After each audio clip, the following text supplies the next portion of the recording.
हजारो लोक येणार आहेत, हजारो लोक येणार आहेत. संयुक्त महाराष्ट्राच्या लढ्यामध्ये हजारो मराठी माणसं संसदेवर धडक द्यायला इथे आली होती. शाहीर आले होते डफाला ताफ, आपले अण्णाभाऊ साठे असतील, अमर शेख असतील. आणि तेव्हा इतिहास काळामध्ये सदाशिवराव भाऊ, महादजी शिंदे हे जेव्हा आले आणि मराठे आले म्हणून जी पळापळ झाली तशी त्यावेळेलाही झाली होती. संयुक्त महाराष्ट्राच्या लढ्याच्या वेळेला हजारो मराठे इथे रस्त्यावरती उतरले होते. दिल्लीला महाराष्ट्र आणि महाराष्ट्राला दिल्ली नवीन नाही. आम्ही जे म्हणतो संजय नहारजी, दिल्लीची ही तख्त राखितो महाराष्ट्र माझा, हे तख्त राखण्याचं काम मराठ्यांनी केलं. पानिपताच्या लढाईत हारून सुद्धा नंतर महादजी शिंदे आणि होळकर दिल्लीत आले. महादजी शिंदे हा खूप मोठा माणूस होता, योद्धा होता, वीरपुरुष होता आणि स्वाभिमानी होता. महादजी शिंदेनं आपल्या तलवारीच्या बळावर इकडल्या बादशाहला नाचवलं होतं. 1771 साली त्याने प्रथम दिल्ली जिंकली. महादजी शिंदेनं त्याने दोनदा दिल्ली जिंकली आणि महादजी शिंदेच्या अटी आणि शर्तीवर दिल्लीचा बादशाह राज्य करत होता. महादजी शिंदेने काही दिल्लीची गुलामी पत्करली नाही. महादजी शिंदेनं लाल किल्ल्याला वेढा घातला होता. असा हा महान महादजी शिंदे, होळकर या मराठा सरदारांनी दिल्लीचे तख्त राखतो ही आपल्याला भूमिका दिली. आम्ही राखतो, आम्ही झुकत नाही, आम्ही मोडत नाही, आम्ही तुटत नाही. पानिपतातून आम्ही उभे राहिलो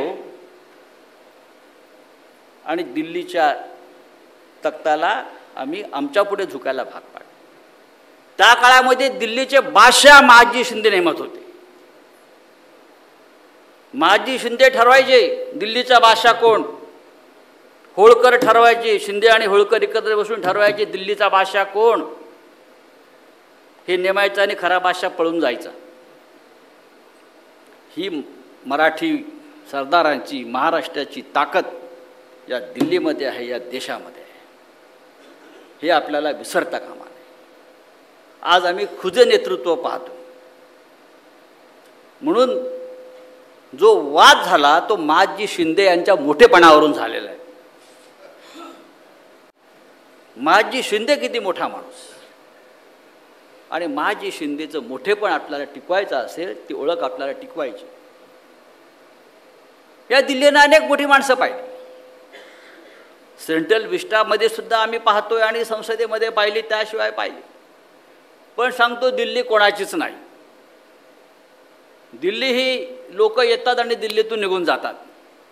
दिल्लीमध्ये कोणी कायमस्वरूपी राहायला आला, स्वप्न बघायला आला की तो गेला समजायचं. का अशोक हसताय? दिल्लीमध्ये कधी मोठं स्वप्न घेऊन यायचं नाही की मी दिल्लीत राहणार आमरण. अजिबात ते स्वप्न इथे दिल्लीमध्ये पूर्ण होत नाही.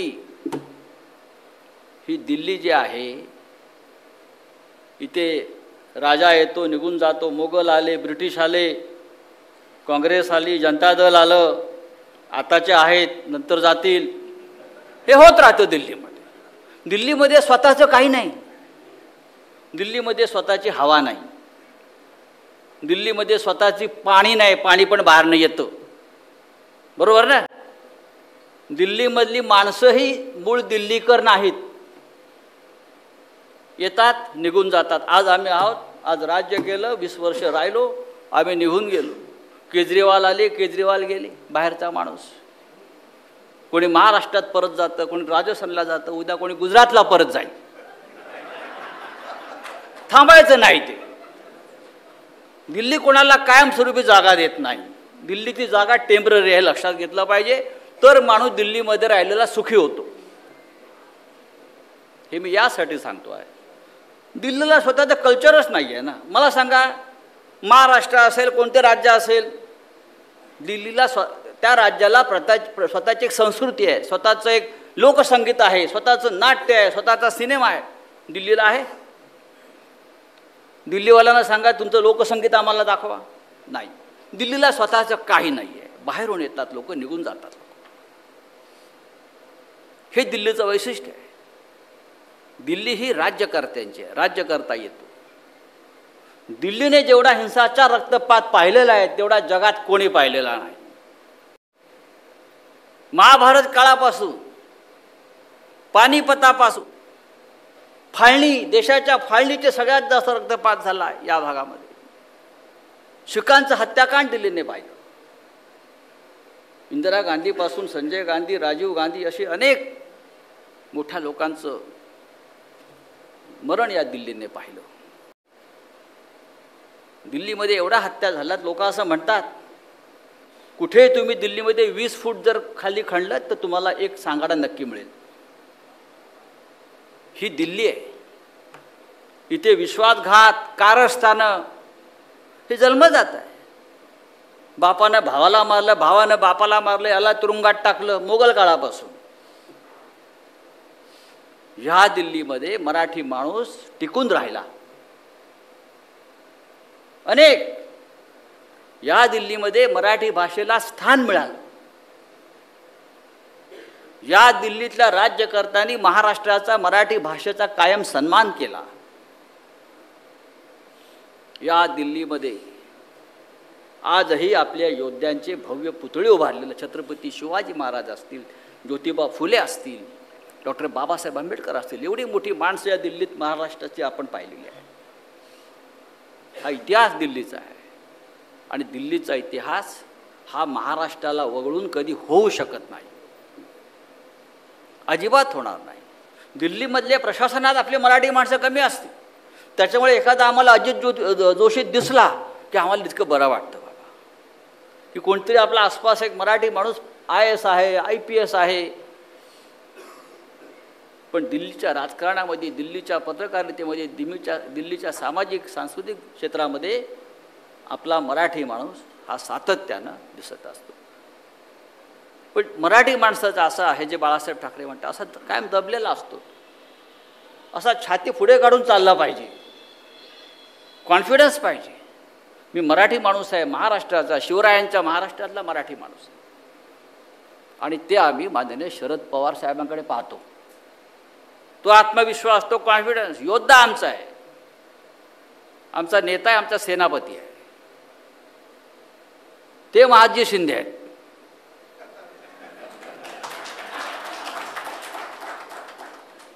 तेव्हा ह्या निमित्तानं निलेश, एक चांगलं मराठी माणसाचं संमेलन आपण साहित्य संमेलनाच्या पूर्वसंध्येला भरवलेलं आहे बरं का. अनेकांनी दिल्लीवरती पुस्तकं लिहिलेली आहेत, अनेक पत्रकारांनी लिहिली. आमचे जयंतराव टिळक होते केसरीचे संपादक, त्यांनी सुंदर दिल्लीविषयी त्यांचे अनुभव, तेही फार छान वार्तापत्र लिहायचे. विठ्ठलराव गाडगे, अरे उत्तम, काकासाहेब गाडवेआणी लिहिलेलं आहे चलो दिल्ली म्हणून. अनेक पत्रकार आमचे बांधव, त्यांनी पुस्तकं लिहिली आहेत दिल्लीवरती. लिहित असतात माणसं. त्याच्यामध्ये तुम्ही आता आलेला आहात. तुम्ही अत्यंत वेगळ्या पद्धतीनं पुस्तक, तुम्ही तुमचं मतं मांडलेली नाही आहात. तुम्ही दिल्लीतल्या महत्त्वाच्या ठळक घडामोडी आपल्या खास शैलीमध्ये तुम्ही ते मांडलेलं आहात. दिल्लीमध्ये आम्ही अशी माणसं बघितली गमतीशीर. हे उल्हासदादा बसलेत, विलासराव देशमुख होते, फार कमी काळ दिल्लीमध्ये आले. मी एकदा संसदेमध्ये बसलो होतो, आम्ही विरोधी वाकावर होते, ते मंत्री होते. आणि मी बघितलं आमचा एक मित्र विलासराव देशमुख दिलखुलास असं छताकडे डोळे लावून बसलेले आहेत राज्यसभेत. मी बोललो विलासराव असे का बसले,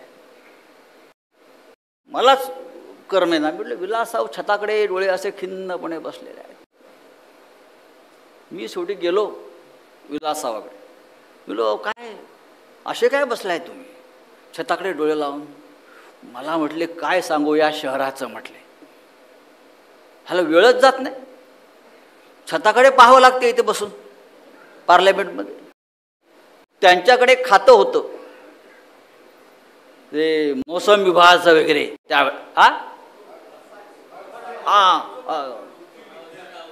काहीतरी असं खातं होतं पृथ्वी अर्थ सायन्स वगैरे. मला म्हटले माझ्या खात्यामधचं काम काय माहिती आहे का, वेळा ठरवणं, वेळा टाईम, आणि साला माझाच वेळ जात नाही ते. हे असे आमचे सगळे गमतीशीर टोलेजंग नेते दिल्लीमध्ये राहिले, वावरले, आपला छाप पाडली त्यांनी, छाप पाडली. पवार साहेब संरक्षण मंत्री, कृषी मंत्री, यशवंतराव चव्हाण साहेब देशाचे अर्थमंत्री, गृहमंत्री, शंकरराव चव्हाण, चिंतामणराव देशमुख, त्या अशी असंख्य लोकांनी दिल्लीमध्ये आपली छाप पाडलेली आहे. आज मंत्री आहेत पण कळत नाही कोण मंत्री आहेत ते. पण महाराष्ट्रामध्ये ही महाराष्ट्र रत्नांची खाण आहे आणि ती दिल्लीत सुद्धा आली.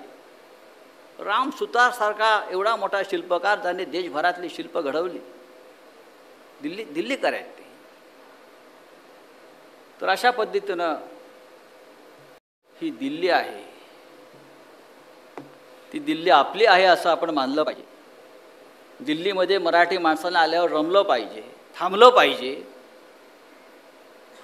जर तुम्ही दिल्लीत थांबलात तर दिल्ली तुमची होईल काही काळ. तुम्ही दिल्लीतून पळून जायला लागलात तर दिल्ली तुम्हाला सोडत नाही. ती म्हणते जा, तू पळूनच जा.